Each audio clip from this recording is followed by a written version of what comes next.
So it's so exciting to be here with all of you today. It's really an honor and a pleasure. We have a great program for today. Mazel tov to everybody finishing the Masechet. It's very exciting. Mazel tov to all those who aren't finishing the Masechet but are here to join us and celebrate before our pre-Pesach. I want to start with our dedications for today's Siyum. Our Siyum is dedicated by Allison and Akiva Shapiro in honor of their daughter Meira's completion of Masechet Pesachim and her dedication to Daf Yomi. So Mazal Tov to you. And by Abigail Gordon in honor of her daughters, Tzipora, whose love of learning and dedication to Daf Yomi inspired me to start this journey in the first place, and Adira, my Pesach baby, who got a head start in her Talmud learning as she grew inside me. May your lives always be full of Torah learning and commitment. May you continue to know and learn from and with inspirational female scholars like those in the Hadran community. It's my great honor to learn with them and with you. I want to just say a few thank yous before we start. One is thank you to Sivya Tversky for her sponsorship of Masechet Pesachim, both in memory of her father, or in memory of her father, and in honor of her grandson's bar mitzvah, and particularly in honor of Shoshana Baker, who volunteers hours and hours of her time to Hadran and is always pushing, always working to move Hadran forward. So thank you, Shoshana. Thank you to Sivya. I want to, at this point, move into thanking Maggie Sandler, for being behind me on every single project. She's a real talent in design and marketing and creative ideas and tech support and anything and everything that I need. So thanks for being my right-hand woman and for helping make Hadran run perfectly. And particularly, I know hasn't been the easiest year with quarantine and all that, and you've pulled through, and closures and everything. So thank you. And thank you to Serene Shanis and Harold Treiber for the sponsorship of our next Masechet Shkalim. Our next Masechet is 21 days. So we will meet back here in 3 weeks. You're all invited to another Siyum. And if anyone wants to sponsor the next Masechet, you can already contact us because it's around the corner.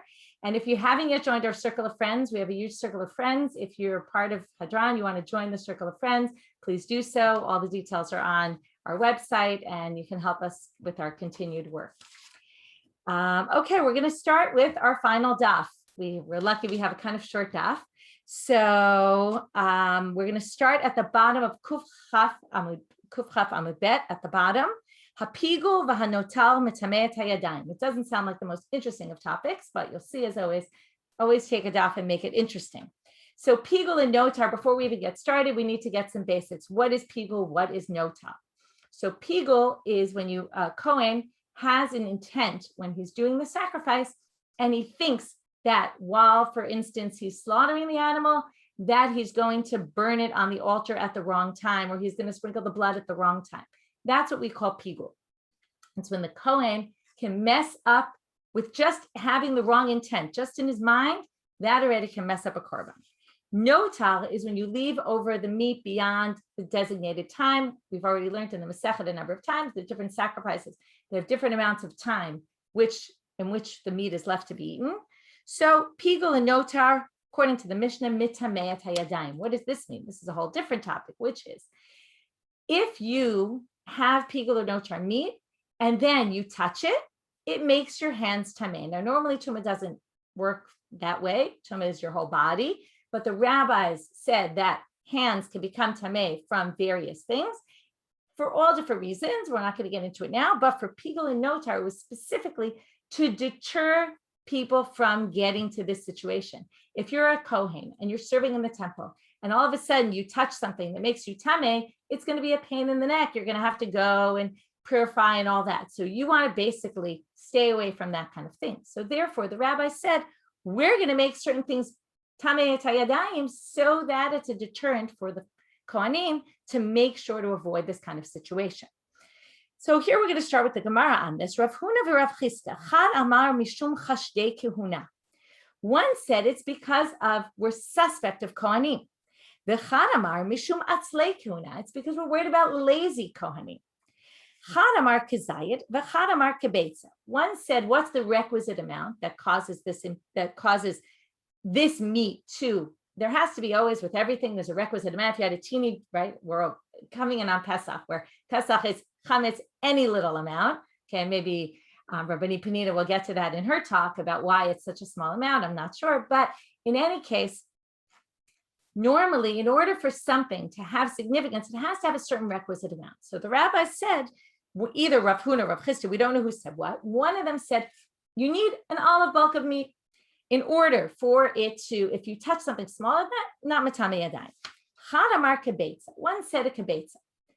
So now we have this. Okay, so one said this, one said that, one said this, one said that. Now the Gemara is going to try to make order of it. Chad tane a pigul, v'chad tane a notar. Oh, by the way, it wasn't that they disagreed about this. It was actually that they were each talking about different things. One of them was referring to the pigul issue, and one of them was referring to the notar issue. Man ditane a pigul. So now we have to understand what's the connection. The one who was talking about pigul said mishum chashdei kuhuna, because how does pigul happen? It happens when a Kohen decides, I want to mess up someone's korban, or maybe he was just lax and wasn't focused enough. And we all know how hard it is to focus, but he all of a sudden his head, but basically we're concerned it was a good opportunity, and I wouldn't say in a negative way, where a Kohen could basically come along and mess up people's sacrifices. There's a whole debate. We'll get to this when we get to Zvachim about, well, does the Kohen have to compensate the person? Let's say I'm supposed to bring a sin offering. The Kohen messes it up. Now I have to go buy a new animal. But still, even if he does compensate me, it's a pain for me. And the Kohen could kind of mess up my sacrifice by doing this. By the way, he could also mess it up without telling me. And then my sacrifice never really goes through. So you really have to worry about Kohanim who might do this. Manditane a notar, the one who says notar is mishum atzlei kuna. Why atzlei kuna? Because they're lazy, right? What's notar? Notar is you didn't eat it in the proper time. You didn't make sure, let's say you can't eat that much meat, but share it with somebody else. Find someone else to eat your meat. Don't leave it over. This is what we call, lazy kohanim. Chad amar kezayit v'chad amar kebetza. Manda amar kezayit ki isuro.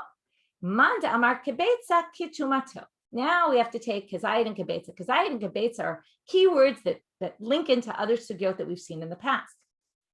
So what are these? So the question here becomes, what is the problem here with the pigul and the notar? Now, pigul is something that generally, pigul is an issue when it's really, the problem is, number one, you disqualify the sacrifice, but the issue becomes you get karet when you eat the meat that was pigul. So because of that, the question is, are these issues food-related issues? Because it has to do with eating it. And once we get into food-related issues, we're going to put it in the category of, then what's the amount that's important? The requisite amount is the same requisite amount that we use for food, which is a kezayit. Kezayit is generally the amount used for food. That's why on Pesach, we are going to eat a kezayit of matzah, although I'm not going to get into the whole thing with the shirim and how much, and the people who eat double the amount and all that. I'm not going to go there. But manda amar, so kezayit ki isuro, because they look at, it's true, the Kohen's not eating the meat, he's just touching it with his hands. But the issue is that the whole pigul problem is a problem of eating. It's eating meat that became pigul. Manda amar kebetza ketumato. Kebetza, we know, is a measurement used when it comes to food becoming impure. It needs to be, then there's a debate. We always go back to this debate. Is in order to pass on impurity, does it need to be a kebetza, the size of an egg, which is double the size of an olive? Or is it even to become tameh itself it needs? So since we're talking about tumat yadayim, and the whole topic is tuma, right? So we're crossing over between two different categories here. There's a food issue of eating it, and then there's what the rabbis instituted, which is tuma. So the question is, do we go by the food or do we go by the tuma? So that's why we have these different opinions, and each one kind of, again, we said it was lazy, it was suspect kohanim, so that all matched up with pigul and notar, and then the measurements match up with where they categorize this issue.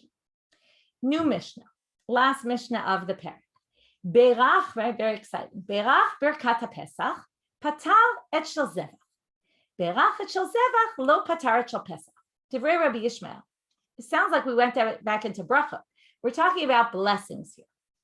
So it says, if you make a blessing on the Korban Pesach, now we have to go back to something we learned a while ago, which is on the night of Pesach, or on the day of Yudalit even, on the 14th of Nisan during the afternoon, they would bring not only Korban Pesach, they would also bring Korban Chagiga. If you remember, we learned that Tosfot, if you were with me, that some people say we don't actually, right? It's a question. Do you use both Tavshilin on the Seder this year? Because the Chagiga they couldn't bring on a year like this year where it falls on Shabbat. And Tosfot said, anyway, you do it, even though, right, normally on this kind of year, we wouldn't actually bring the Korban Chagiga, right? The egg and the shank bone are remembering the Pesach and the Chagiga. In any case, that's an aside. But the point is that there's a blessing to be said on the Pesach and on the Zevach. The Zevach, most people think it means the Chagiga. Some people say it might actually even mean, the Rashbam adds it, some say that it might actually be including also voluntary offerings that one might be eating that night also. Now, there's a blessing that you say. Now, what blessing do you say on the Pesach and what blessing do you say on the Zevach? We never really thought about this because we don't bring a sacrifice. But the Rashbam and Rashi say you make a bracha on, Rashi says, ala chila pesachim. It's actually interesting. The Rashbam says, le'echol ha-pesach. We each have a different version. If you remember way back when, we had a whole debate. Do you say le'echol or liva'er or al bi'or? Anyway, there's a whole debate about that. Interesting that Rashi and Tosfot each have Rashi and Rashbam have a different version of the blessing, but they both agree that it's a blessing on the eating of it. So just like you say ala chilat matzah and ala chilat maror, which we're going to do later this week, but there also you say a bracha on eating it. Some people actually say that no, we're talking about a bracha on slaughtering the animal. Not eating, but let's just assume it's eating right now. So Rabbi Yishmael says that if you made a bracha on the Pesach, it exempts the Zevach, it exempts the sacrifice. In other words, if you didn't make a bracha on the Chagiga and you made it on the Pesach, that covers you for both. But if you made a blessing on the Zevach, on the Chagiga, or maybe voluntary offerings on eating them, lo pataret shel Pesach, that doesn't cover your Pesach. Rabbi Akiva Omer, lo zo poteret zo, v'lo zo poteret zo. This sounds a little bit to me like our mitzvot mivatlot zo et zo. When we had that whole discussion, we talked about each mitzvah stands alone. These are two separate things. Now, it's true. The Chagiga was eaten, if you remember, so that you'd eat the Korban Pesach al hasova, so that you're satiated when you eat it, so that you're not eating like a very hungry, poor person or something, but you have it. So the way kings eat, it was one of the reasons given. Another was that you don't break the bone because you're trying to get the marrow out because you're so hungry. So in any case, he says, no, these are two totally different things, even though they somewhat go together. But one is a Chagiga and one is a Pesach, and one can't exempt the other. The Gemara goes into this and tries to understand.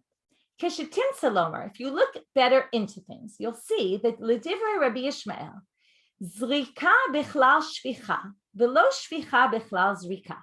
Okay, you might be saying, well, where are we going with this? Where do we get off on this? So he says that when you look at it now, even though this is on eating, you have to say that this relates back to the Korban itself. Now, there's a few differences between the Pesach and the Chagiga. The Korban Pesach was, the blood was spilled on the altar. Okay, what you do is you would spill it. There's a debate. Do you spill it? There's something called the Yesod HaMizbeach, okay, which is this base at the bottom of the altar, which was on two sides, on the west side and the north side. And it jutted out a teeny bit into the other two sides, but really it went on two sides of the altar. And what you would do is, some people say you would stand right by the base and you would pour into the base. Some people say you pour onto the wall of the altar and it would drip down into the base. That's called shvicha. Zrika is, now both are done, by the way, the blood is in a utensil, as opposed to, I'll just give you another example, the chatat, the Kohen dips his finger in the sin offering and he puts it on the four corners of the altar. This is different. The zrika is you take it from the utensil, the same thing as the yesod, but instead of pouring, you throw it. Okay, kind of, you can imagine, right? Again, Rabbanit Leah is going to get later to the issues of korbanot and how we relate to this in general and how we take from this to our daily lives. But let's just assume you can get over the fact that they're throwing blood, but they would throw it on the wall and then again, it would drip down into the yesod.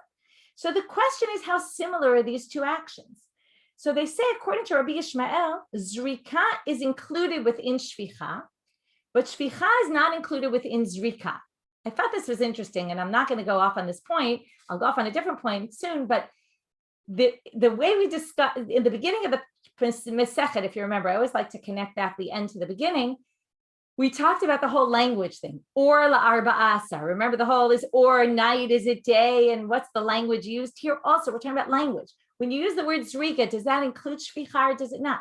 Zrika is a specialized way of putting the blood. Because it's a specialized way, it doesn't include shvicha. Shvicha is a more general term. The same way you have the bracha shahakol, which can cover other things, right? It can cover everything, basically. It's your everything bracha, even though other brachot are more specialized. So shvicha can include zrika. Zrika can include shvicha. What does that have to do with anything? So the simple reading of this is that Pesach can be done b'shvicha, the blood, but the shlamim that we talked about, the chagiga, has to be done with zrika. Therefore, you can't, if you made the blessing for the sacrifice of the chagiga, that can include the Pesach. It's a very hard Gemara to understand exactly how this connects, and I'm going to give you an alternate explanation in 1 minute. L'divrei Rabbi Akiva, if you look further into him, he thinks lo shvicha b'chlal zrika v'lo zrika b'chlal shvicha. Neither can include the other, and that's why you have to make a separate blessing on all. If you look in Tosfot, and I'm not going to read the whole thing inside, but he basically, I hope, otherwise we'll never finish today. The Tosfot covers the whole page, which is why this page is so short.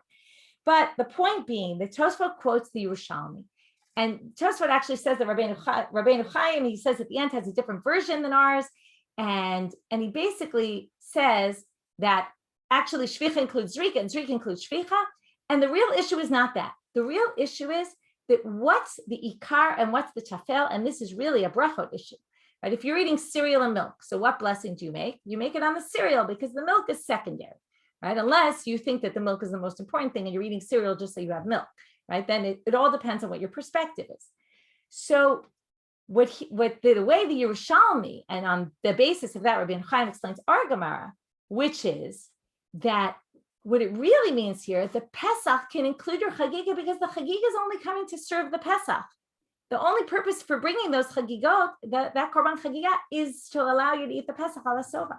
So if you don't need that, then you're not, right? If you have the chagiga, that can include the Pesach because according to Rabbi Yishmael, it goes by what's important and what's secondary. So the chagiga is clearly secondary to the Pesach. Moving on, Rabbi Simlai, Ikla lepidyon haben. Okay, we all of a sudden end with the story. Always nice to end with the story. He shows up at a pidyon haben, which, by the way, relates to Pesach because the Becholim were saved, the firstborns, and because of that, we redeem the firstborns. They give money to a Kohen. So while he shows up to this pidyon haben, classic, rabbi walks into a pidyon haben and he starts getting asked a halachic question. Pshita al pidyon haben asher kedisham tzivanu al pidyon haben avi haben mevarech. It's clear who makes the bracha on the pidyon haben. That's the father of the child who's being redeemed. But baruch shechiyanu v'kiyamanu v'yanu lazman hazeh kohen mevarech or avi haben mevarech. This is a really interesting question. Why would you even think that the father wouldn't make a shechianu, right? Isn't it his pidyon haben? And what he's asking is maybe the Kohen who gets the money makes it because he's making money off the deal. That's what do we make shechianu on? We buy new clothes. Now, first of all, this is strange if you compare it. So what are you going to say? If you buy new clothes, whoever sold you the clothes made money off the deal, so they should make a shechianu, right? Nobody ever suggests that. That would be strange. So what's going on here exactly? So first of all, there's one difference between the example I gave of clothing and this example, because the pidyon haben, as you're doing the mitzvah is to give the money, right? When you're saying shechianu on new clothes, you're saying it on wearing the new clothes. At that moment, you're not giving the money to anybody else. So it's not really a fair comparison. But there's a thought that maybe the Kohen who gets the money is blessing because he's benefiting from this mitzvah by getting a financial reward. So maybe he should make the blessing. So Kohen mevarech de kamate hana'al yadeh, is it the Kohen because he benefits? Or avi haben mevarech de ka'avid mitzvah, or is it the father because he's doing the mitzvah? Well, let's see what Rabbi Simai answers. Lo hava biyadeh, he had no idea. Or he didn't, maybe he had no idea, but he didn't know how to answer. Maybe it never occurred to him, I don't know. He'd never been to a pidyon haben, it's strange, he didn't know. Ata shel bein midrasha. So what does he do? This is great. He goes into the Beit Midrash and he asks, what do we do? Amru le, they said to him, Avi haben mevarech shtayim, v'hilchata Avi haben mevarech shtayim. Says the father makes both brachas, and that's what we paskin. That's the halacha. Some people, by the way, explain the Kohen also makes a bracha, and the real question here is, what if both want to make the bracha and one wants to be motzi the other? If they're both there and one wants to just say, well, I'll say it and you answer amen. Who's better to say the bracha? Then they say the Kohen, and that maybe makes more sense why maybe Rabbi Sima, I never thought of this question because maybe it's just a matter of, right, normally they both really need to, but if one wants to get the other's obligation filled, then he can do it for him. Anyway, I wanted to make sense of the different topics that we saw today, the pigul and the notar and the chashdei kuna, and then, putting it into categories, the Birkat Pesach, the ikar and tafel, and this issue of this brachan, pidyon abena. What do these have to do with each other? So I thought about this and how does it connect to the whole Masechet? That what's happening in these sections are we're categorizing mitzvot here. We're saying, where do things fit in, right? Everything's putting it to its category. And why is categorization so important? And why are these details? We're ending with all these details. And I thought about the Korban Pesach in general, or Pesach. The first commandment we really get, other than Pru Revu that was given to Adam Arishon and Brit Milah to Abraham and Gidan Asher Yaakov, other than our first mitzvah is HaChodesh Hazeh Lachem. And the first thing God starts to do when he tells us that is give us a whole list of details, right? Till the extent, don't break a bone in the korban and all sorts of details that seems like, wow, and anyone learning Gemara knows that there's a lot of details. And sometimes we get bogged down by the details and it's complicated. And you wonder, why are we getting into all these details? And I think what's going on here is they're showing you these details are details. And yes, it's a lot of details, but it's important to categorize things and put them. The details allow us to be able to categorize things. And I thought about this when you look at our Masechet, that we really learned, and one of the beauties of learning Daf Yomi is that you have the ability to, yes, get into all the details, but also look from the back and take a broader look at the whole Masechet and what we've learned all this time. And it's the details. I talked about this specifically recently about the Haggadah, that in the Haggadah also, there's main central parts and there's less central parts, right? How many people have been to a Seder where by Hallel, you've already lost a lot of people because we've gotten carried away with other things and half the table maybe doesn't even say Hallel. And Hallel, as we learned, is very basic to the Haggadah. So in learning, what we learn is what's important, what's tafel, and what's ikar, in the words of what Tosfot brought from the Yerushalmi. And that's what it's really learning is all about is, yes, we're involved in all these details, but all these details enable us to have a much better understanding of our traditions and what's the basic and what's, added on or less essential, which helps us to better understand what we're doing. So with that, we will do the Hadrans. So everybody open up to the Hadrans. Hadran alach harvei Pesachim uslika lach Masechet Pesachim. With that, we end our chapter and we end our Masechet. So we'll say it together. The Hadran alach Masechet Pesachim v'hadra chalan. We're going to say this section 3 times for those who this is new to you. So Hadran alach Masechet Pesachim v'hadra chalan. Da'at hanalach Masechet Pesachim v'da'at hachalan. Lo nitnashe minach Masechet Pesachim v'lo titnashe minan lo ba'alma hadem v'lo ba'alma da'ate.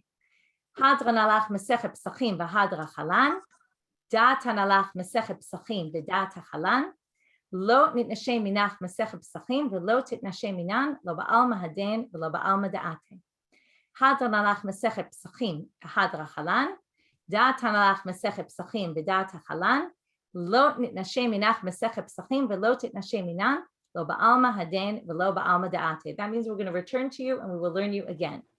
So for the next cycle, Yehi ratzon lefanecha Adonai Eloheinu v'Elokei Avotenu shetehei toratcha umanutenu ba'olam hazeh utehei imanu la'olam haba. Chanina bar Papa, Rami bar Papa, Nachman bar Papa, Achai bar Papa, Abba Mary bar Papa, Rafram bar Papa, Rachish bar Papa, Surcha bar Papa, Ada bar Papa, Daru bar Papa.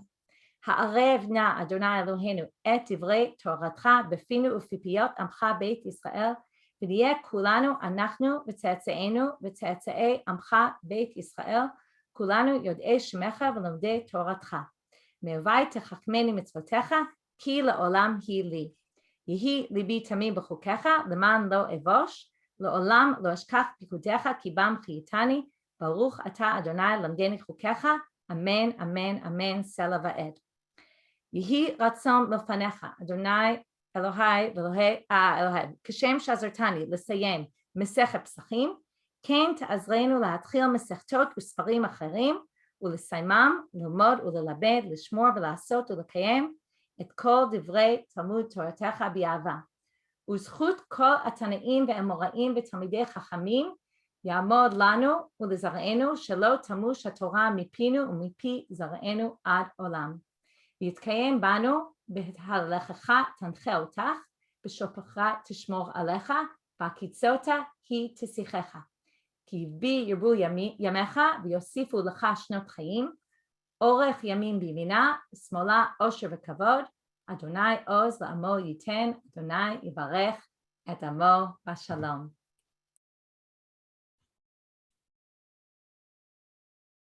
Congratulations to everyone, Mazal Tov. I'm now honored to call upon Rabbanit Leah Sarna. She's the Associate of Education and High School Programs at Drisha. Her warmth and energy are contagious, allowing her to captivate audiences of all ages while she spreads her love of Torah. We spent a lot of days dealing with the details of Pesach and other sacrifices, and Rabbanit Leah will help us understand the relevance of sacrifices in our time. I hope you'll enjoy her very down-to-earth style. I loved your Facebook post this morning, wear shoes to kosher your stuff. So with that, Leah, Rabbanit Leah. Thank you so much for having me. Good afternoon, everybody. Thank you to the whole Hadran team. I was asked to speak with all of you today about Kodshim, about sacrifices. And this is the first Masechet since the start of the new cycle where that's actually been a really big theme. And I know it can feel challenging or less meaningful than some of the rest of what we find as we page our way through the Talmud. So today I want to talk about faith, emunah. I want to talk about gore and blood. I want to talk about women, and I'm going to talk about making meaning. So first, faith. One of the most important things to remember about the Bavli is that it's a galus document. It's a document of the exile. When the rabbis of the Bavli argue about temple ritual, it's actually not because it was practical to them. And in Masechet Shabbat 31a, we see Rava say, when a person is brought to judgment in the next world, they're going to ask him a series of questions. And one of those questions is, Kavata Yitim Torah, did you set aside time for Torah study?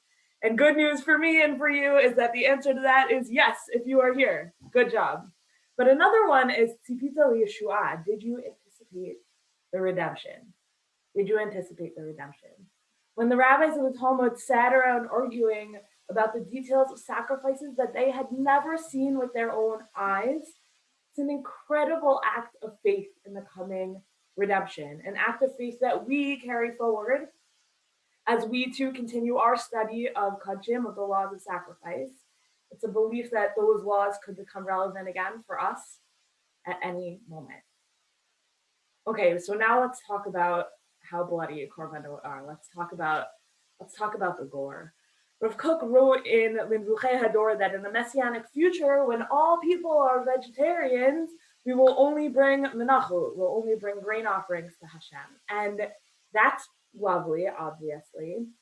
But if you do not imagine a Messianic future in which you don't bring your Yom Tov brisket with you, then those people need to imagine that animal sacrifice would continue. So in a world before freezers and shrink wrap, people who ate meat, which is our grandparents and great-grandparents, right? They ate meat, they had Yom Tov briskets, and they understood that the food that they were eating used to be alive, that their chicken for Shabbos bled on its way to the table, that it died so that they could eat it.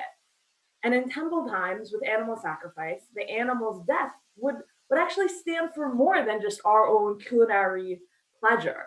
The sacrifice from which we would ultimately eat would endow that animal's death at the temple with holiness and with meaning as it bridged between humans and God.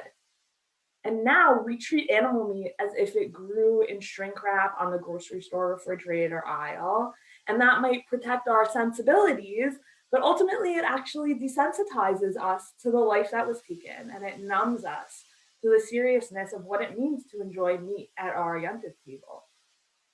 Kodshim reminds us where our meat comes from and the kind of spiritual potential and intensity that it holds. Non-sacrificial meat is actually not just meat in the Talmudic understanding, it's cholim. It's the absence of holiness. It is profane. There's a binary condition between Kodshim and cholin, sacred and profane. And there's actually no middle ground between Kodshim and cholin. There's no neutral. When we eat cholin meat, the meat which we buy in grocery stores, which we're cooking for Yantiv this week, we're consuming something that had the potential for great holiness, but in our times that holiness is unachievable, so it's profane, so it's cholin. And the gore, by the way, is still there. We just don't see it. The blood is spilled, but not in a way that makes it onto the altar. It just never achieves its spiritual potential. It's wasted. That's a profanity in our tradition. And next I want to talk about women. Because I think sometimes when we imagine the Beit HaMikdash, we think of it as this super masculine space. All the Kohanim are men, the whole place just full of men and blood and things that feel isolating to us. And I want to draw your attention to this amazing Gemara in Chagiga 16b. And it starts out with a midrash on this past week's parsha. The Rabbanit Israel, v'samach, speak to the children of Israel, and he should place his hands on the head of the sacrifice. That's from the beginning of Vayikra. And the midrash that the Gemara brings suggests Bnei Yisrael somchin, ve'ein b'no Yisrael somchin. The sons of Israel, men, do smicha with their hands on the head of the animal, and the daughters of Israel do not. Rabbi Yossi and Rabbi Yishmael omrim, but Rabbi Yossi and Rabbi Yishmael say, b'no Yisrael somchot reshut. Women can do smicha if they choose. And then Rabbi Yossi tells the following story, and I think every woman needs to know this story as your preparation for the future redeemed times. Amar Rabbi Yossi says, Sachli Abba El Azar. Rabbi Yossi said, the sage Abba El Azar related to me the following incident. Pa'am achat hayalanu igel shel zivchei shlamim. On one occasion, we had a calf brought for a peace offering. Vehevinuhu le'ezrat nashim, and we brought it to the women's courtyard. The samchu alav nashim, and the women placed their hands upon it. Lo mipnei shesmicha benashim. We didn't do this because there's an obligation for women to do smicha, to place their hands. Ela kedei la'asot nachat ruach lenashim, but in order to please the spirits of these women, la'asot nachat ruach lenashim. Women were in the Beit HaMikdash and they wanted to be involved, and their desire to be involved was accommodated. The Beit HaMikdash was a place of women's spirituality and women's ritual inclusion, at least to a certain degree. So when we learn Kodshim, it's not someone else, it's not men, it's not just Kohanim, it's us. In a redeemed world, it will be us in the Ezrat Nashim of the Beit HaMikdash, waiting to be involved in the process as well. We could have been there. And lastly, I want to turn our attention to the topic of meaning making. So all of us who learned Masechet Brachot know that our daily tefillot were established to mirror the daily korbanot. And as we learned about the korbanot, we can think through what elements of our liturgy mirror the different ones. So we know that the korban tamid, about our daily sacrifices, is shachari, then musaf is for the special holiday sacrifices, and there's such a thing as a tefillat nedava, and that maybe corresponds to a korban nedava, and that would be like an extra tefillah that we can just say whenever we want to, which is a thing that exists. And when we might have brought a Thanksgiving offering or a korban toda, now maybe we'll say birkat hagomel, maybe we'll sponsor some kiddush to go along with it. And knowing how this would have worked in the temple can really enrich our practices today. And recently, I had an experience where I felt like this project of creating tefillot to mirror korbanot was actually like not fully complete yet. And that experience was childbirth. My son was born 10 months ago, and I realized that in temple times, I would have brought a korban yoledet, which is the special offering of a mother who survived childbirth. There would have been this full opportunity to ritually mark the massive change that birth represented in my body and in my life. Today, most of our ritual after birth surrounds the new life. And with a firstborn son, that's really quite a lot of ritual. And the mother's experience and trauma and love and transformation isn't marked beyond just like a quick Birkat HaGomel, often recited by a mother overwhelmed and vaguely still struggling to stand upright. And I decided that really didn't feel like enough to mark the moment for me. I wanted a full-blown Tfilat Yoledet, the same way that we have a Tfilat Musa. So I did that. I didn't look too hard to find the right words, because on Hanan, Hannah's first trip to the Mishkan after her son Samuel is born, she recites a poem. And Hannah is the inspiration for rabbinic liturgy kind of overall. So when I was inventing a new ritual and a new piece of liturgy, co-opting hers seemed just right. So for my Tfilat Yoledet, I recited Shira Hana and I benched Gomel. And honestly, it was really perfect. I felt like I was doing something that was real and ancient. I was marking a moment that the Torah requires us to mark in a deep way, a moment that once upon a time would have been marked by a bird sacrifice, and today we mark with words. And I could do that because I was familiar with Kodshim. So Shkalim coming up next is all about tax collection and the Beit HaMikdash, and I hope you're able to imagine yourself into it, to come to terms with the sacrifices, to make personal meaning out of your learning, and most of all, to anticipate our redemption and the Beit HaMikdash's rebuilding speedily in our days. Chag Kasher v'Sameach, and Mazel Tov to all the Messiah. Thank you so much, Rabbanit Leah. It's great, an honor to have you. I want to add one dedication. Also, the Siyum is sponsored by Lynn Horowitz for the 6th year site of Rachel Yonina Bat Yisrael Yaakov and Leah Rezel, which will be on the first night of Pesach, Leah Seder. Seems fitting to sponsor the Siyum in Rachel's memory, as it was Rachel who inspired me to start Daf Yomi. When Rachel decided to go to Frisch for high school to help her catch up to the boys who would be in her honors Talmud Shir, we arranged for her to have a Sunday morning Talmud boot camp. The Rebbe insisted that a parent attend as well, so I joined her, and together we learned basic Amora vocabulary and how to parse the sugya. While Rachel used these skills to hold her own shir in an attempt to keep up with the growing knowledge of Torah, I began Daf Yomi, a cycle I completed with the help of Rabbanit Michelle Farber's podcast. While Rachel's years on this earth were short, her intense embrace of family, friend, nature, and learning made a strong impression on and continues to inspire all who knew her. Okay.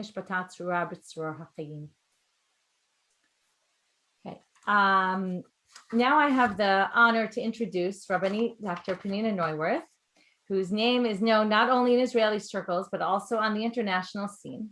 She's celebrated with Hadran at the Siyum Shas for Women as a keynote speaker.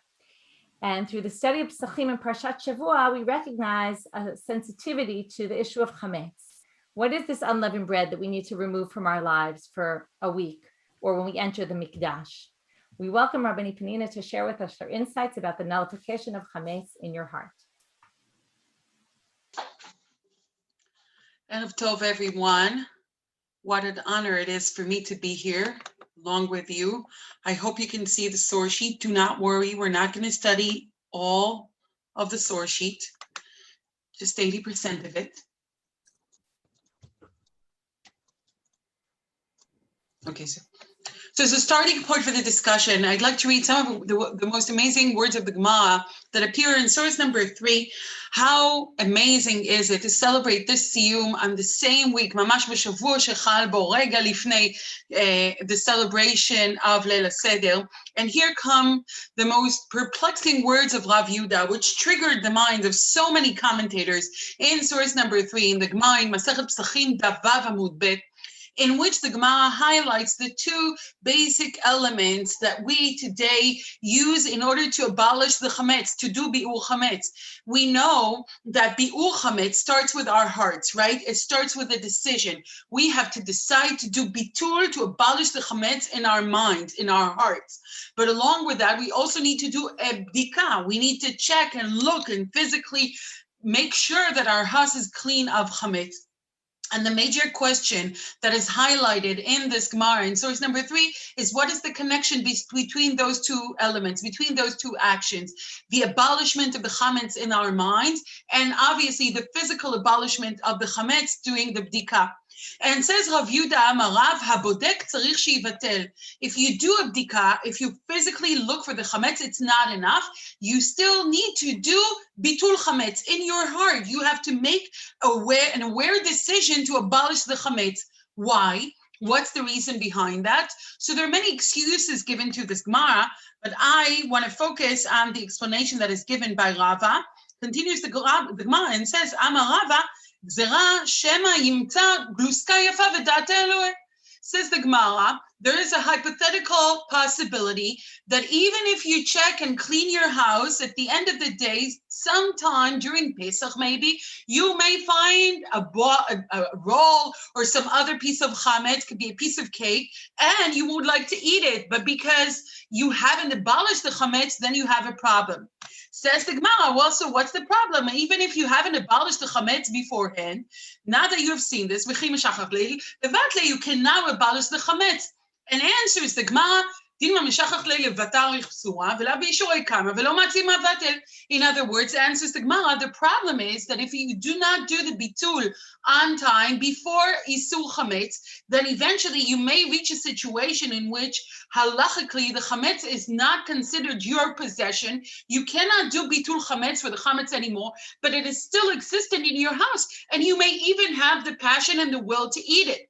So that is why, according to this Shita, Rav Yehuda says it's not enough to do bdikat chametz, you have to abolish the chametz. But then one of the most famous questions on Rav Yehuda is the question of the Tosfot. And the question on the Tosfot appears in source number 5, and let's read it very quickly. Ask the Tosfot, וקשה לרב יהודה, כיוון דצריך ביטול, שנאמר, הבודק צריך שיבטל מדאורייתא בביטול בעלמא. Sorry, I hope you can see this. I'm trying to make this a bit small. ומדאורייתא בביטול בעלמא סגי, אמה יצריכו חכמים בדיקה כלל? If, according to the Shita of Rav Yehuda, no matter what, bdika is not enough, and you need the bitul chametz, why is there a need for a bdika? Let's just do bitul chametz, and that would be enough. Let's just abolish the chametz in our hearts. We don't need to physically look for chametz. We'll just make an aware decision that we do not have chametz in our homes, and that would be enough. And the answer of the Tosfot is phenomenal, and that would be a starting point for our discussion. Answer the Tosfot. V'nireh l'Rav Yehuda. I'm reading the second line in source number 5. דאף על גב דסגי בביטול בעלמא, החמירו חכמים לבדוק חמץ ולבערו, שלא יבוא לאוכלו. Say the Tosfot. The power of our mind is so great that we have the ability to transform and to change only by mere usage of our brains, of our thoughts. We can transform a piece of chametz into something that is not chametz. But because the power of our mind is so strong, so powerful, we could do the reverse action as well. Meaning, if I'm so passionate and I so want to eat this piece of cake, I could just as well transform it and make it into a chametz again. Therefore, the bdika, we need to physically look for chametz and abolish the chametz physically and not just trust the power of our minds, because our minds are so powerful. We can make chametz into non-chametz, and we can make something that is not chametz into chametz again. It is all the power of our minds. And that is the starting point for our discussion. And just to highlight how powerful that power of our minds during the mitzvah of bitul chametz, let's read the words of the Rambam that appear in source number 8. Now, the Rambam teaches us basic terminology in Hebrew. There are two sets of brachot and mitzvot on mitzvot aseh, on physical actions that we perform. When I want to light candles on Shabbat, right? I recite the bracha before I light the candles, nachon? So how do I say? I say, Baruch atah Hashem Elokeinu melech haolam, asher kitshanu mitzvotav v'tzivanu, what? Lehadlik ner shel Shabbat, or on Chanukah, lehadlik ner shel Chanukah, right? I recite the bracha and then I perform the action. So I say the bracha, lehadlik. But as we know, some of the mitzvot, we recite the bracha only after we perform the mitzvah. For example, lulav, right? We do the netilat lulav, and only then do we say the bracha, and therefore we say al netilat lulav, right?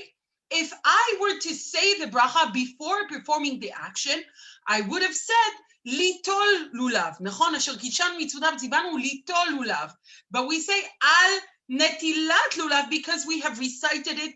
We are reciting over an action that we have already performed. I'll give you another example. immersing in mikvah, right? When you do the tefillah in the mikvah, right? You've performed the action before you recite the bracha. Had we performed the action after reciting the bracha, we would have said, Baruch atah Hashem Elokeinu, asher gishem mitzvotav v'tzivanu litbol, nachon? But we don't say that. We say, Baruch atah Hashem asher tzivanu al hatvilah, al netilat lulav, right? As opposed to lehadlik, as opposed to litol, as opposed to litbol. Now let's go back to biur chametz. When we are to say the bracha before starting the bdika on Erev Pesach, what do we say?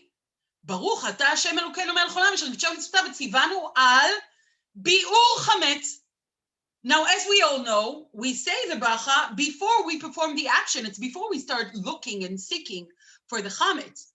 So linguistically, there seems to be something wrong here. We should have said, livdok levaer chametz, asher gishem mitzvotav v'tzivanu levaer chametz. But we say al biur chametz, as if we have already performed the action. And the answer of the Rambam appears in source number 8. I'm reading 2 lines from the end of the source. Says the Rambam, וכך הוא מבאר על ביעור חמץ. Why? שמשעה שגמר בליבו לבטל, נעשית מצוות ביעור קודם שיבדוק. So powerful is the power of our thought that once I have now made the decision that I'm going to do the bdika of chametz, after cleaning my house and trying to abolish chametz in every possible way, to a matter of fact, I am actually reciting a bracha over something that has already been done. Doing the bdika is just a makeba patish, but I've already performed the action. This action had been performed with our minds. By the way, this is fascinating. It is an exception to the rule because we know that halachically, we do not perform actions only in our minds, according to Jewish halacha. For example, lo tisna et achicha bilvavcha. According to halacha, it's not enough to hate someone in order to be in violation of this commandment, lo tisna. It has to have physical, practical ramifications. Ve'ahavta l'racha kamocha, same applies. It has to be practical. Only here do we see a very clear example of an action that is performed only with the power of thought. Why is that? Why is it that the Gemara goes out of its way to enhance the power of thought, bitul belev, and how you can transform the one piece of chametz from chametz to something that is not chametz, and back again to becoming chametz, bitul belev, to the extent that even when I'm thinking about abolishing the chametz, already I'm doing bitul. What is the meaning of that? I'd like to share the words of my grandmother, source number 11, who was a very big scholarly woman. And my grandmother was a psychologist, and her shita in teaching the Torah was that she would always analyze the psukim of the Torah as a psychologist. And my grandmother is presenting a very famous question. She's questioning the words of Moshe Rabbeinu. The words of Moshe Rabbeinu that appear in source number 13, Hashem says to Moshe Rabbeinu, I'm reading Pasuk Yud, Ve'ata lecha ve'eshlachecha el Paro ve'hotze et ami bnei Yisrael miMitzrayim. Hashem is saying to Moshe Rabbeinu at Ma'amad Asneh, now you go after I have nominated you as the Shaliach, you're going to redeem Am Yisrael. I'm sending you to who? Who am I sending you to? I'm sending you to Paro, to redeem my people from Egypt. The mission is very simple. It's very straightforward. Hashem is sending Moshe to Paro. Look at Moshe's answer. Vayomer Moshe Elokim, Hine anochi ba el bnei Yisrael, ואמרתי להם, אלוקי אבותיכם שלחני אליכם, ואמרו לי, מה שמו? מה אומר להם? Says Moshe, I don't know what to do. If I'm going to go to Bnei Israel and I'm going to say to them, Hashem, the God of your forefathers had sent me to you, and they will ask me, what is your name? What will be my answer?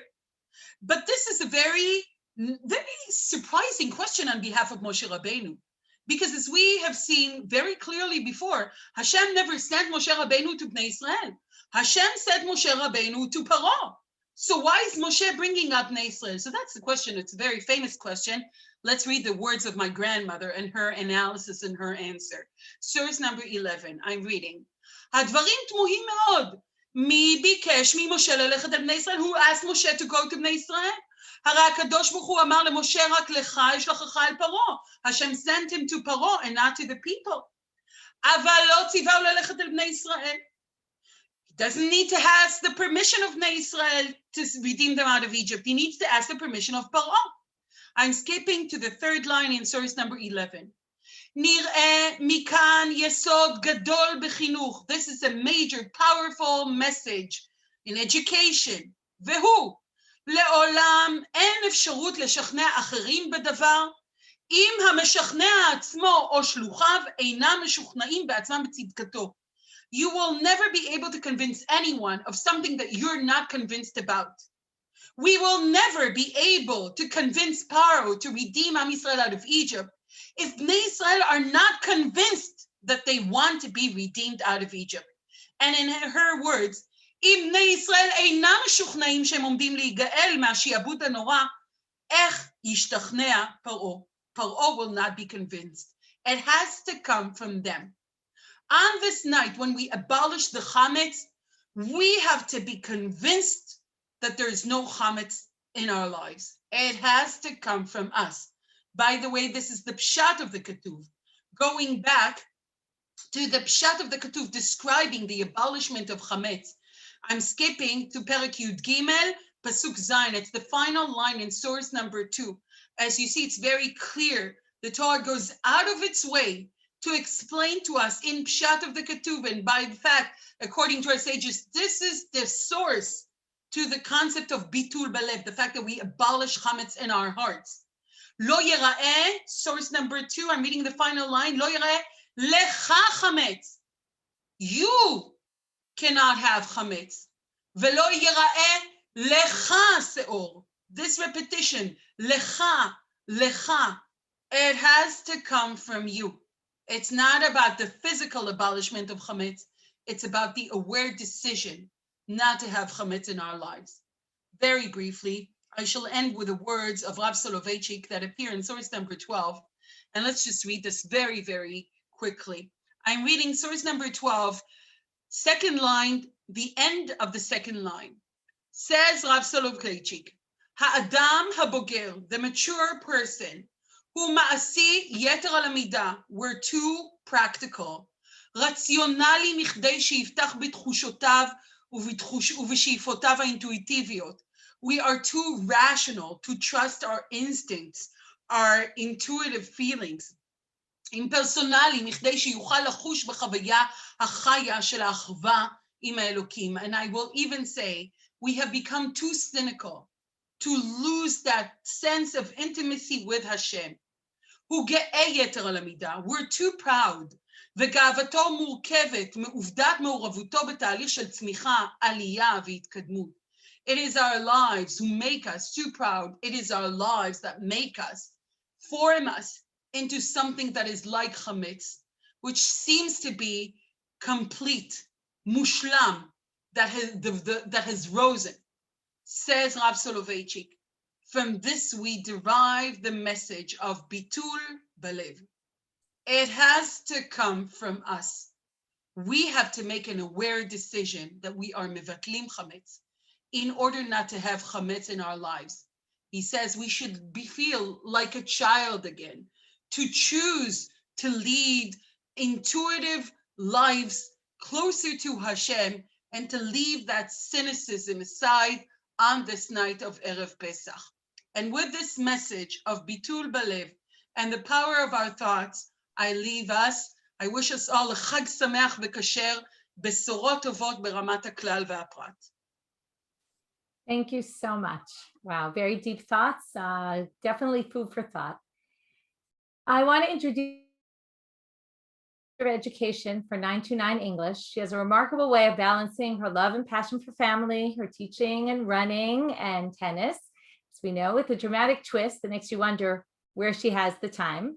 We're thrilled that she'll be sharing with us creative and practical ideas about how to make your Seder interesting and engaging with our Hadran community. Thank you, Shira. Thank you so much, Rabbanit Michelle. Rabbanit Pnina, if I can ask you just to stop sharing that screen, because I'll need to share my screen in just a moment. That would be great. And we'll get those sources up there. In the meantime, it's such a delight to be learning together with everyone today, to be meeting you, seeing you here in New York City. I'm so humbled to be able to share some thoughts with you as we mark this occasion and this special moment. And I'm grateful to the entire Hadran community, and especially Rabbanit Michelle, for everything you have done to empower and inspire so many women and men. My 16-year-old son studies for his Gemara test with your podcast. So thank you really from Lev, really. I'm so grateful personally and communally, professionally. And as we approach Pesach, I was asked to speak about creativity and offer some framing and some practical takeaways for the Seder. So this is the practical dimension of our Siyum today, on how to cultivate creativity at the Seder and how to do that specifically for adults. I'm going to share my screen here with you, and I will of course share all of this, link to this at the end in the chat, so that if I go quickly, you'll have it all at the end. So there are a lot of things here, a lot of ideas, and we will share it, so not to worry. So, and also if you're just listening and you're not looking, now might be the time that you want to look at your screen. There are a lot of images that we'll be using for the next 10 minutes or so. We so often think of creativity as something, sorry, one second, let me put it in present mode. Okay, we so often think of creativity as something that is for the young. It's a domain for children, and the adults provide the frameworks and the structures for the creative construction of our young ones to take place. But actually, there are a lot of reasons for that. There's practical reasons, there's developmental reasons, there's sociological reasons. We can unpack all the reasons why creativity is viewed as a children's domain at a different time. But it's clear that Chazal in the Mishnah and the Gemara and throughout sort of the conception of what the Seder should be like, they're attuned to the fact that it's easier to get children to ask questions, of course, but they make a point early on in the Haggadah that the obligation to recall the narrative of Exodus, to engage with it creatively, to tell the story, to animate it, to make it a part of an essence of who you are, to bring your full totality to the Haggadah, to the Seder, is incumbent upon everyone, old and young. And we see at the beginning when we read Avadim Hayinu, and I'll just highlight that one line, right? Afilu kulanu chachamim, kulanu nivonim, kulanu zkinim, kulanu yodim et haTorah mitzvah aleinu l'saper b'yitziat Mitzrayim. Even if you're older, even if you're knowledgeable, even if you are discerning, even if you're an elder, it is incumbent upon you to tell the story of the Exodus of Egypt. This is a moment when everyone needs to be engaged. It's for everyone, all ages. Despite the fact that the makot sets come for the little children, this is really a moment for an adult to engage in creativity, and that's what we're going to talk about and give some practical takeaways today. And before we jump into the practical takeaways, which we will, I wanted to just share an expression of that and a thought that I thought really engaged with this moment at this Siyum. And this is just from Professor Daniel Boyarin. From about 10 years ago, there was a symposium on the origins of Jewish creativity at Moment magazine. And I'll just read the first line out loud because I thought it was a really powerful expression of both creativity and engaging with the moment that we are in right now as we're Masechet Masechet Pesachim. And he says in the symposium, and I can send the link to it afterwards, I'm sorry it's not here, the Babylonian Talmud is the most extraordinary creation of the Jewish people. Professor Boyarin is in Berkeley saying this to the world. It speaks a kind of manic energy and records that extraordinary energy and vitality from the areas where it was produced in the Babylonian diaspora. Jews were imbued with creative energy through the intense study of this one peculiar, vibrant work through the centuries. And he continues in a very wonderful essay that you can all read online if you Google it, about the way that the Bavli actually is an expression of the creativity in all of us. So when we think about this moment, right, we're not talking about creativity just because Pesach is coming up, but we're talking about creativity because actually imbued in the Bavli, in a diasporic work of creative construction from being part of different societies, different cultures, is a deep, deep rooted creative capacity. And so I wanted to use that as a launch point to talk about some of the very specific ideas that we can take away, the practical dimension. This isn't, the lumdish dimension, but it's the practical dimension for our Seder. And if we're going to look at four different, is sort of the way I categorize it in a Talmudic way. Of course, creativity is creativity, but it has to be sort of characterized. I do characterize into four different domains, but we'll talk about in the next few minutes. One is the power of the image. 2 is the sense of putting yourself into a story, or the story in this case. 3, a particular thematic anchoring. And 4, what I call innovation within tradition. So let's just start with the power of the image. Haggadot have been illustrated and animated for centuries, from the illuminated medieval Haggadot to contemporary graphic design and pop art. And there's a rich illustration of Haggadot animation and visualization. And given the world that we live in right now, the fact that we're walking around with devices in our pocket, everyone in the world is suddenly walking around as a photographer. And I think as a practical dimension, the integration of photography into the Seder experience, not just as illumination, but actually as interpretation and as individualized experience, is something that we can capitalize on this very moment when we're all sort of trying to figure out ways of how can we take experiences that we're living in and bring them to our Seder. Now, as an amateur photographer, this is something that speaks very greatly to me. The power of the image. This is just an image, one of many images that I took on the Lower East Side many years ago, of maror being made with a gas mask, and sort of all the different ambiguous meanings that are moved by the power of the image. And that, it speaks to me a great deal, but I think it could speak to every one of us a great deal at this moment. And a way to do that at the Seder is to actually say, this is practical, right? Ask each guest at your Seder to bring a photo that represents something. That something might be freedom, it might be slavery, it might be bondage, it might be identity, it might be tradition, it might be a very particular segment of the Haggadah, and then bring that to the Seder. Now, of course, at this moment, we are not all having guests at our Seder, but this is actually something that works beautifully to say, send me something beforehand. It's so easy to walk around the next 3 days and say, right, the next week, and look around and say, what represents freedom for me? What represents bondage for me? What represents the moment that we're in? Write a few sentences about it and have people express that, send it in an email, and then read it, print it out at your Seder, so that those people who perhaps are not at your Seder this year are then actually there. If you're really ambitious, you can collect those into a new version of a Haggadah, offering different people in the family to say, here's a different section for you to animate visually. Again, because of the ease that we can do this, it's something that we can kind of pull together. There's wonderful resources online, haggadot.com. You can insert your own image along with the text of the Haggadah, and boom, you have, right, a family heirloom that can be evolving each year dependent on the moment. And I think particularly this year, like last, many people will be relying on the power of the image and the visualization and the visual, because we will not be with all of our friends, family, our rituals, our objects. We don't have them. And there's a real power of bringing that in images into the Seder.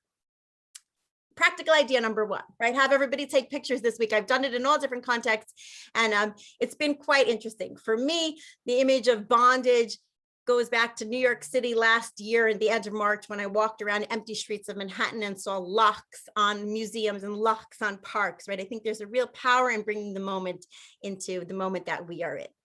The second practical idea is what I call putting yourself in the story. And here relies heavily on diary entries. As we know, when we read early on in the Haggadah, B'chol davar chayav adam lirot, Ashkenazic tradition, or laharot, the Rambam, Eidot Mizrach, right, has a different reflexive verb. In every generation, a person is obligated to see him or herself, or to demonstrate as if he left Mitzrayim. We have an obligation to actually put ourselves in that story. Now, by the way, this isn't my child. This is just a stock image. I use some of them are mine. This is not. I didn't think you would want that. But that sense of taking ourselves and looking and seeing and putting ourselves in this story. And a very practical way, and again, I'm happy to send this to you, is to have diary entries. We've done this with guests in the past. We're doing it again this year, is to ask your guests, your students, your community to write the page of a diary of somebody who left Mitzrayim on Tedvav Nisan. What would that look like? What would it sound like? Now, we sent homework email a few weeks before Pesach to our guests and having them really think about it. Now, of course, it's again another example of somebody where a case where if somebody's not at your Seder, you can print that up in advance, bring it, read it. Some of them will connect to very particular parts of the Haggadah. Others will kind of be an overlay. in this situation in the past, we've had really interesting, and again, I have some here for you to read afterwards. We've had really interesting responses. I think some of my family members are actually on right now. This might be some of yours from the years past, but people have taken different perspectives. The perspective of Yocheved, the perspective one year we had of the frogs. One year we also had the Egyptian child trying to make sense of it all. A street cleaner cleaning up the blood, historical characters, right? Giving a very specific anchoring and saying, be someone. We had, this was a very poignant one. The case of, somebody wrote as if they were a Jewish Israelite woman who was in a relationship with an Egyptian and had to make a decision, an identity decision. Do I leave or do I stay? It was very powerful and very interesting, but it allows us, when we get into the mind and to inhabit the mind of others, to share that experience and then write ourselves into that experience. Again, I know I'm running through this, but I will absolutely share these with you. The third practical, again, these are practical takeaways. The third practical takeaway and the next opportunity for creativity is one I just want to mention, but can go in so many different dimensions, is a thematic anchoring, right? Creating a very particular theme for your Seder and anchoring your Seder in a particular framework which operates as an organizing principle. And that can then really give people an opportunity to bring all kinds of sources, imagery, articles, books, sources, texts, poems, songs, images that respond and connect to different dimensions of the Seder and to different dimensions of the Haggadah. Now, I put just a few up. There's many more that we can talk about, but once you give a theme, right, those themes allow you to have an access point in. And this is the interesting case where limitation actually breeds creativity. There's a lot of academic research on how actually constraints breed creativity. And this is exactly a case where we say, we are constraining you to talk about color at this Seder in some dimension, in some way. And that will allow for different guests of all different ages, from the youngest to the oldest, to think about in what ways does the red vibrancy of the blood relate to their own individual expression and experience of the Seder. Here are just some examples: water, freedom. Freedom, we particularly did one year 1960s style. We tie-dyed 2 weeks before Pesach. We were tie-dyeing pillowcases and bringing in free to be you and me poems to sort of engage, right, the moments, the different dimensions of what freedom actually has meant throughout the centuries, throughout the years, in a very, very particular moment. Sustainability, color, global responsibility, personal autonomy, identity, community, senses, vulnerability, et cetera, et cetera. I think there's many more, but just the general idea is that when you give a theme, you can anchor both the intellectual and the sort of visceral, hands-on creative. And that's a way of saying, what can my, 80-year-old father bring to the Seder that relates to vulnerability or to color?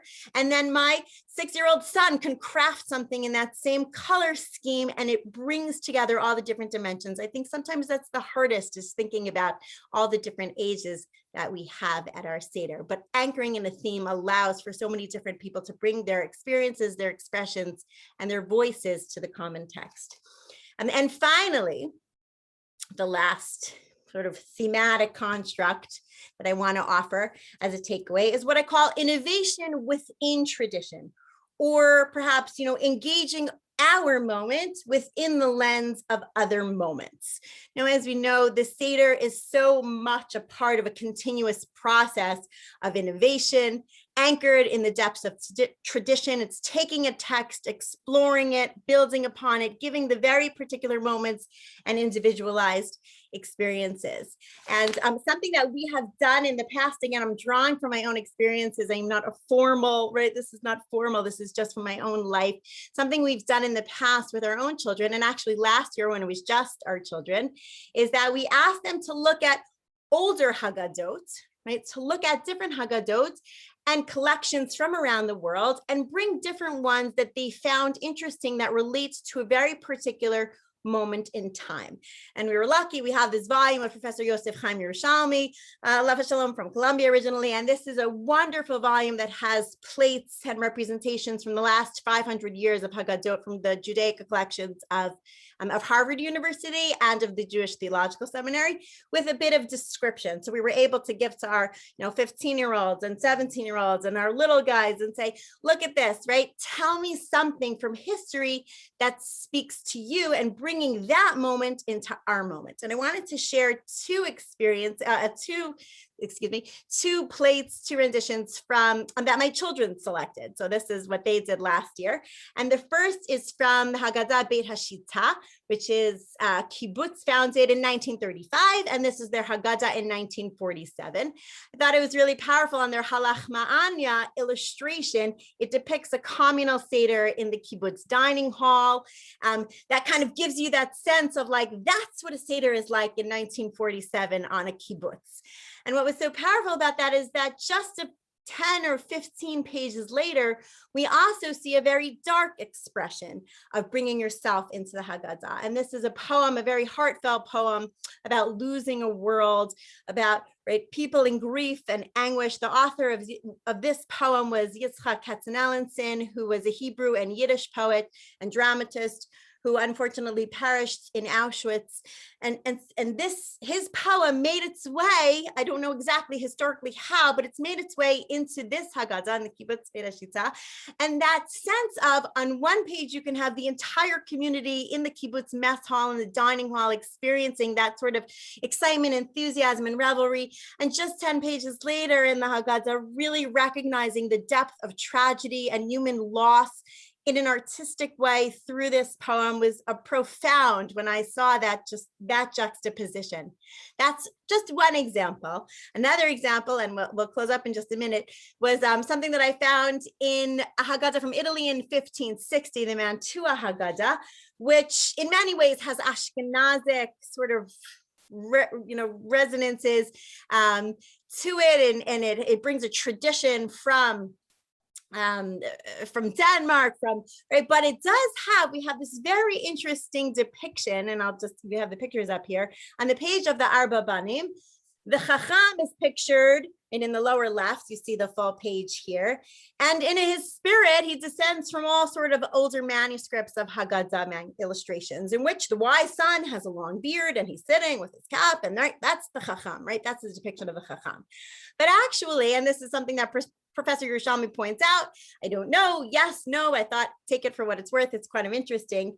There is this model for the Chacham at this moment in time, and it seems to be a fairly faithful copy of Michelangelo's Jeremiah in the fresco of the Sistine Chapel in the Vatican in 1512. So if you look at those side by side, the legs, the arm, the face, there is this resonance of the Chacham in the Haggadah from Mantua that seems to be adopted from the Sistine Chapel. Now, I think it's just fascinating to see the ways here that surrounding cultures, the moment, the ethos, right, where we are at permeates our textual traditions. This is just one example of how it plays out. There are many, many examples. So you can ask your guest, if you don't have your Yerushalmi's volume, but you can ask your guest, your family, look for all the different Haggadot that are out there, bring one from a particular historical moment in time and how it speaks to different resonances to where we are and where we perhaps could have been, should have been, may have been, have been. And finally, and I'll just 1 minute on this, our moment at this present moment is actually a moment to think about in so many different dimensions, a moment of plague, a moment of bondage, a moment of freedom. We're opening into a new moment where we can engage the world in vulnerable ways, but also empowered ways. And so I was very, very blessed over the last few months to construct a collaborative project with a number of different organizations and colleagues engaging in the moment that we're in, thinking about our current plague that we're living through in the context of Makot and plagues throughout Jewish history in general, and the ways that they can illuminate our experiences from other collective historical experiences. I feel badly that I'm, throwing things out, but I feel happy and empowered that I can leave you with a website to say, go explore, think of all the different ways that we can engage with frogs and the works of Shai Agnon and bring that back to our Seder, and perhaps the moments of what this moment brings to all of us in terms of vulnerability. And as we celebrate our Siyum today, intellectual creative work and an endeavor, I really invite everyone to think of ways to take that intellectual creativity alongside all the other more hands-on, tactile, creative dimensions and blend them into ways that enable us to see ourselves both historically and presently in the moment of Pesach experience, in our full creative capacity. So I hope this just sparked some ideas. Again, in just a second, I'll put the link into the chat. You can all look at this. There's many more ideas. I hope to explore them with you at some point, but I just want to wish everyone a Mazal Tov, Chag Kasher v'Sameach, an inspired, creative, and a healthful Chag. And thank you so much again. Wow, thank you. That was fabulous creative ideas. I hope that gave you a lot to think about. The one last point about the Gemara, which is going to be my lead into the next section of today's daf, is that if you noticed, and I specifically didn't talk about it then, I wanted to save it for now, we started with the Kohanim. And the fact that you assume in the Gemara, there's the Kohanim and there's the Talmidei Chachamim, and they're always kind of at the higher end of society, right? They're always more valued.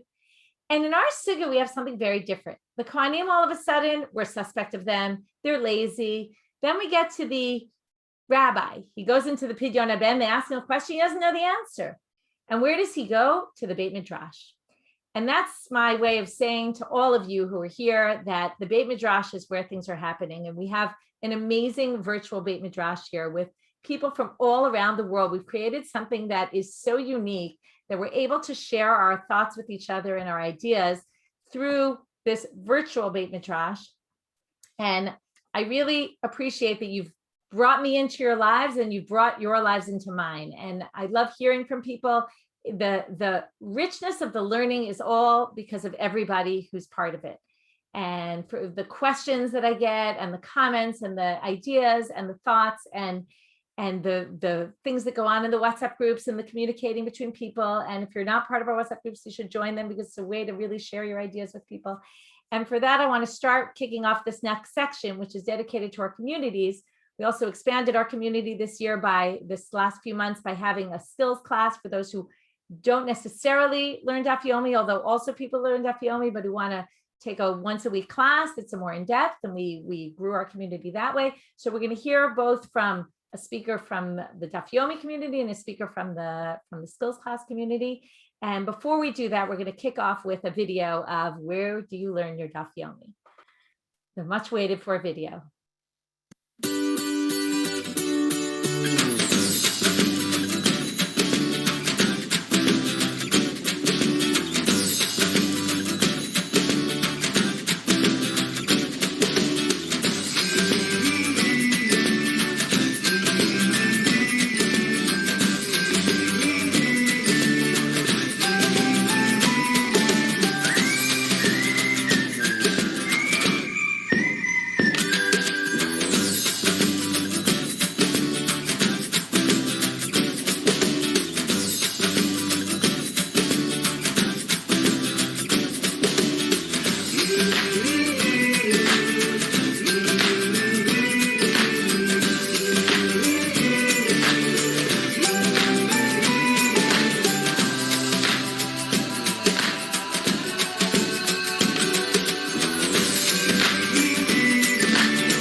It's amazing to see the variety of ages, the variety of places where you can learn Daf Yomi, how you can learn Daf Yomi.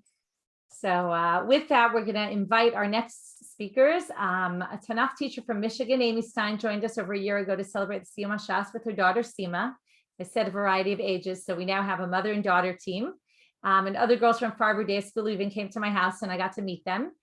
And since then, they've embraced the Daf Yomi challenge and have been part of the Hadran family. And we wish them a mazal tov for finishing the Masechet. And it's our privilege to have you speak with us tonight.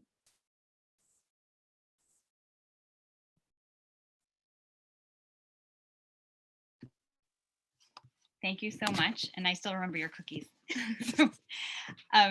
I cannot believe that I have made it to yet another Siyum. At times, I wonder if I've taken on too much, but I keep going one day at a time. Having never learned a daf of Gemara before this, or even a line out of an actual Gemara, only photocopies in school, this is challenging, but I press on for two reasons. One, for a sense of accomplishment during the seemingly endless black hole of COVID, and two, to fix a mistake. It says in Daf Kuf Yud Bet, "Ukshatam lamed et bincha lamdeu b'sefer muga.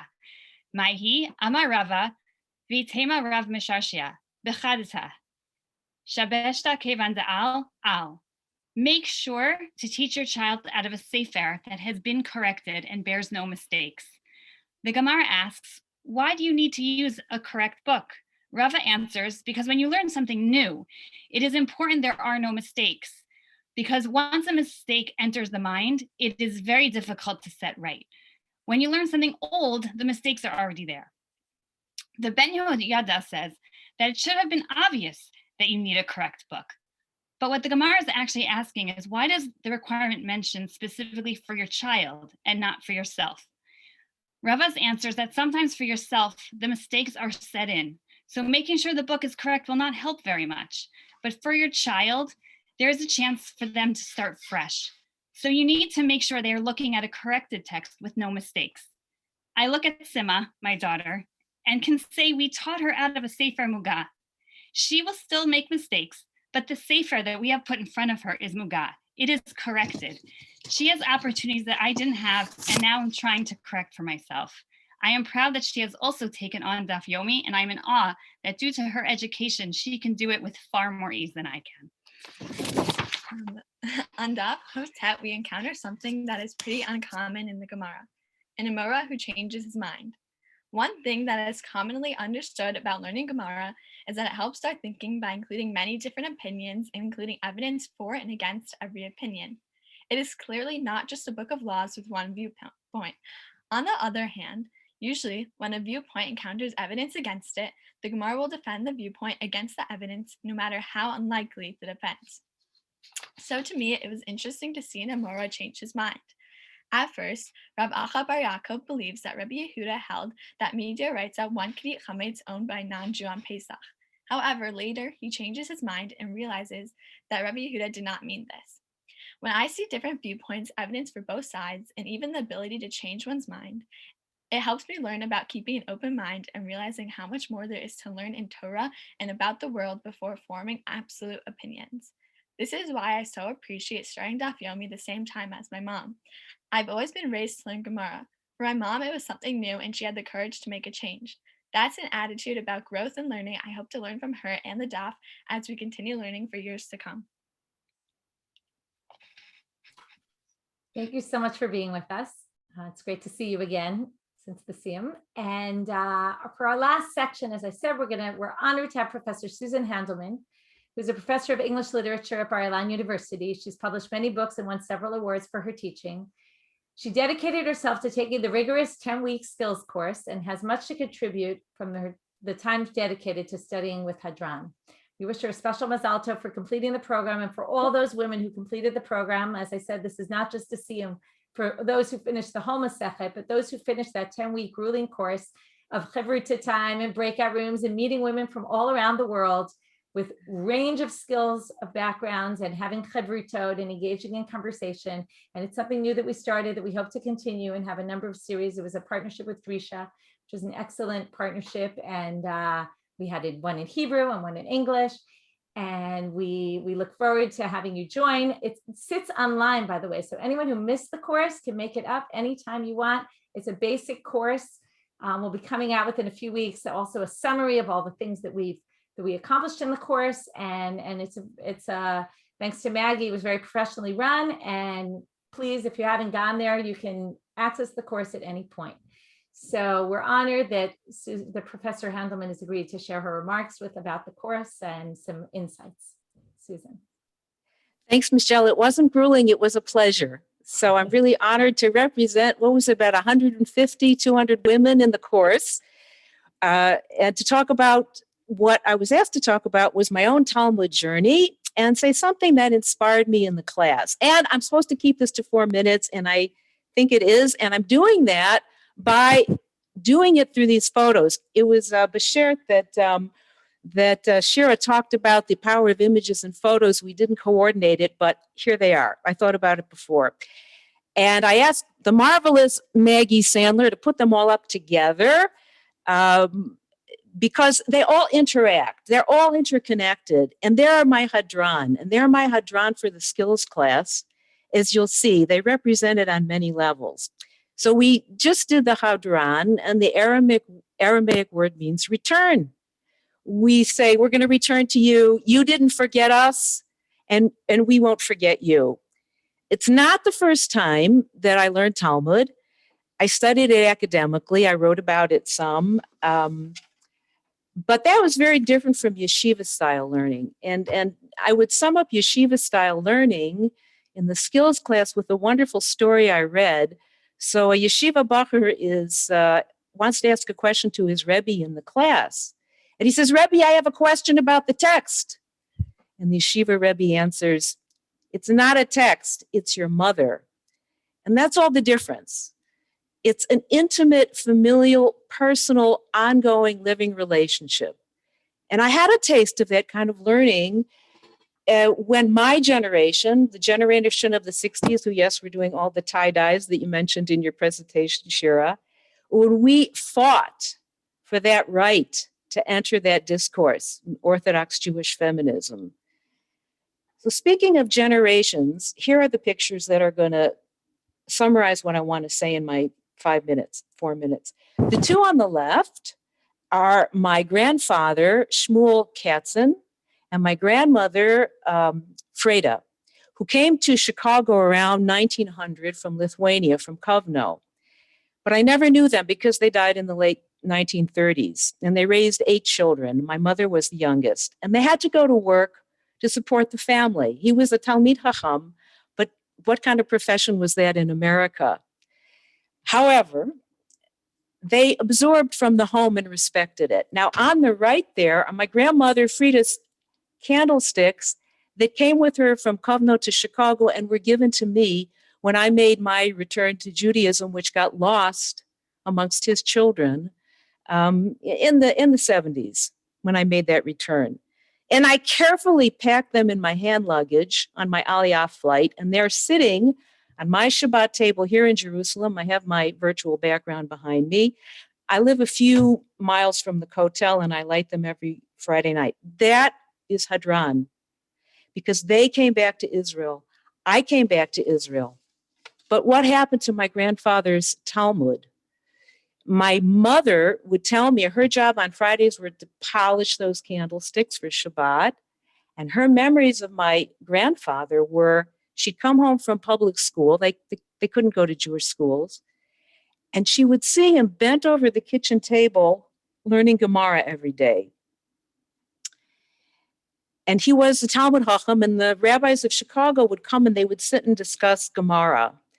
And it hurts me that I never knew him and that somehow he couldn't pass it down. He couldn't fight America, my mother said. So how does this relate to the skills class? You see, next to my grandfather and grandmother, the screenshot of the last day of our skills class, of the main first screen.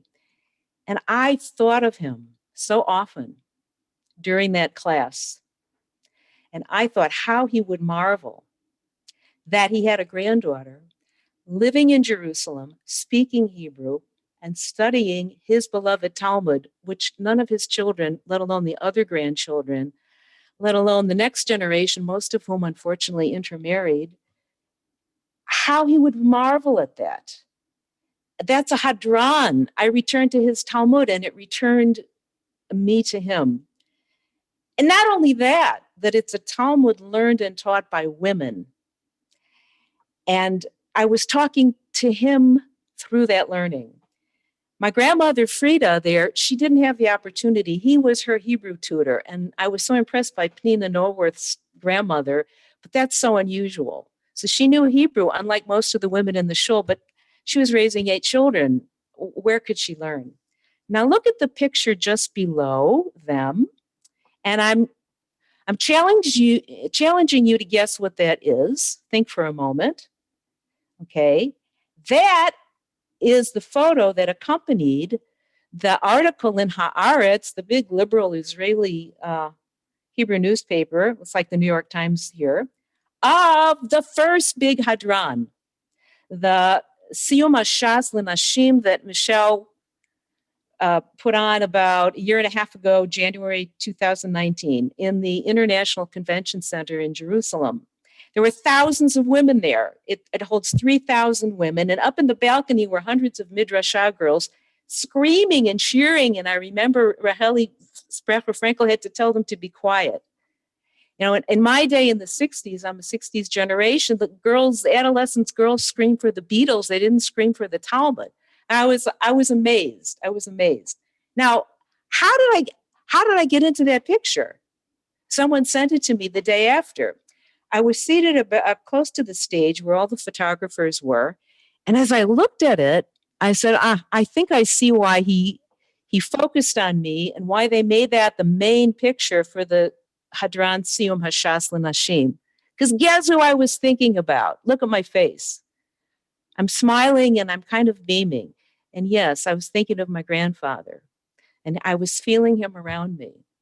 And I was thinking, what a marvel it would be, and how I was reconnecting to him. Now, I'm not a big Facebook user. I'm not a big social media user, but I'm so proud of that picture and that event that I posted it to my Facebook page. And a friend of mine, who I went to graduate school with, we did our PhDs in English in the mid-70s, saw it. And she was so inspired that she decided to do Daf Yomi with Michelle. Now, if you look at this picture of our skills class, there she is. The first day of the class, I'm leafing through all the faces there, seeing who's in it. And I see Ellen Golub, that's my friend Ellen, who saw that picture, took the skills class, and she is at the bottom line. She's the last person on the right, kitty corner from Michelle. So we became the chavrutut in this class. It wasn't Michelle lecturing. She would call me from Boston. Michelle had pages and pages of sources and questions, beautifully structured, beautifully worked out. And Ellen and I would wrestle with the text. And the first chavruta was about 50 minutes. Then we would close the phone. Michelle would explain it. And the second chavruta, the same thing. So Hadran, Ellen and I were returned to each other. Oh, you're here, Ellen? Okay, good to see you. I hope so. So I was Hadran. I was reconnecting with my grandparents, with my friends, with these incredible women that you see on the screen who look mostly my generation. These complicated interconnections of the rabbis in the text and the sources that Michelle brought, and me and Ellen and my grandparents. And what really inspired me, I have to say, was the people who were teaching us, just like now, were our daughters. If you look at the faces of the women, we're mostly older people. And Michelle was teaching me.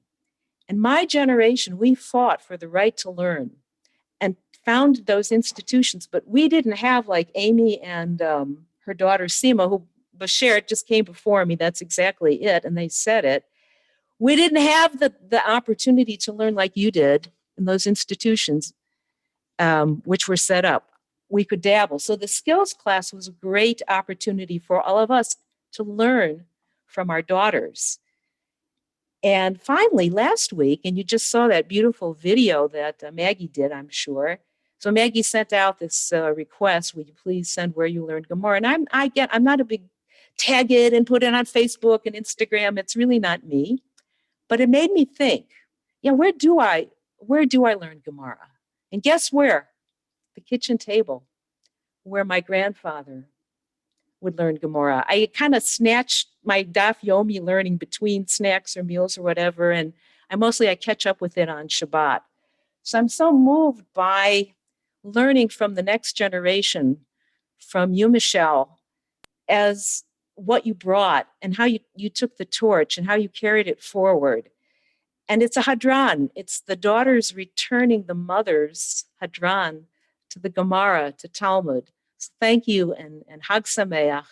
And it was a wonderful class. And there were people of all levels in it. You could be very, very advanced. You could just begin. And returning to it renewed it for me in the whole journey. Thank you. Thank you, everyone. Thank you for just being part of our wonderful community, and pass on your love and inspiration of learning to more and more women, because as you see what it does for you, that's what it can do for lots of other people. So pass on that love, and Chag Kasher v'Sameach to everybody. We're going to unmute people if you want to say something. Don't all talk at one time.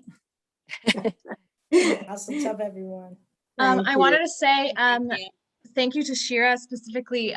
Very creative ideas, and it leads us to telling you that we actually will be posting a few ideas by some learners. Just selected a few of you sent, and we chose the ones that we thought were most applicable to everyone. And they will be going up on Facebook starting Tuesday all the way to Friday. So find us there. I will send you all, and you will all like and share and comment and give us your ideas in our Facebook posts. Yeah. And a plug for the cookbook, a plug for the creative cookbook. Right. And thank you for Di for the great cookbook. That was an interesting project done by the community. It really is wonderful to see how many of you have connected through Hadran. And really, it's the fire that keeps going, for sure.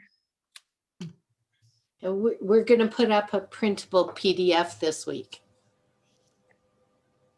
I just made that commitment. Maybe later today. Mazal tov to you all. Okay. Thank you for joining us.